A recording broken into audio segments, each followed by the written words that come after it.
Imagine sitting down with a pen and paper, right?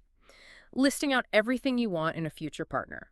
Someone who is patient, kind, financially stable, emotionally mature. Hmm, the perfect flawless list. Exactly. But now, imagine someone snatching that list from you, handing you a mirror, and asking, are you actually any of these things yourself? Let's be real, it is a bit of a slap in the face. Oh, a huge slap in the face. Right. Welcome to today's deep dive. We are unpacking a faith-based reflection guide today, specifically day one of a journey on relationships. And it forces us to confront this exact, really uncomfortable question. Am I becoming the person I am praying for? It is a brilliantly confronting starting point, I think, because, it entirely bypasses the usual modern dating advice of, well, how to find the one. All those checklists and strategies. Exactly. Instead, the author grounds us in a tough foundational principle.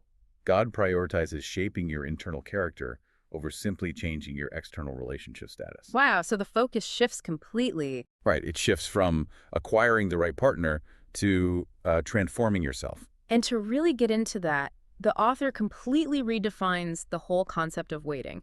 Because let's face it, nobody actually likes waiting, not so. Oh, definitely not. Especially when you feel completely ready for a relationship. But the author calls a single or waiting season uh, God's workshop. I love that term.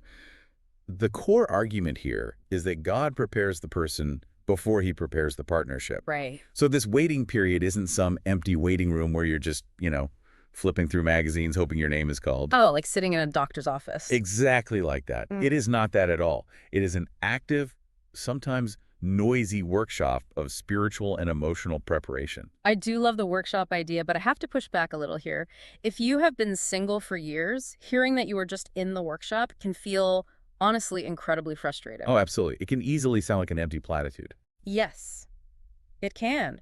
Why is the focus so heavily on our character rather than just the logistics of meeting the right person? I mean, I try to think of it like tuning an instrument. Okay, I like where this is going. Right, so if you walk onto a stage completely out of tune with yourself, it doesn't matter how brilliant your duet partner is. The music is going to sound terrible. But why is it so hard for us to hear our own dissonance?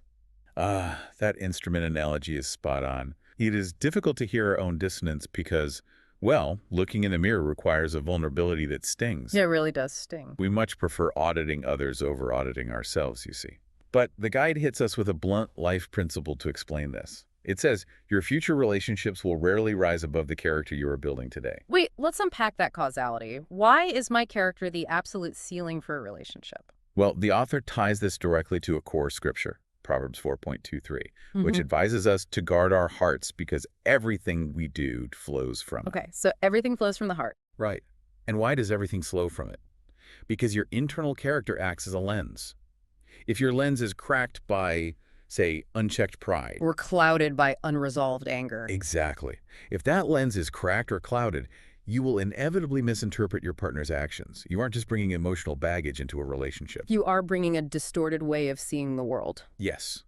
A cracked lens distorts even the very best of intentions. Wow. So realizing your own character is the bottleneck is it is daunting. It is a serious matter. Where do you even begin renovating this workshop without getting completely overwhelmed? It is daunting, yes.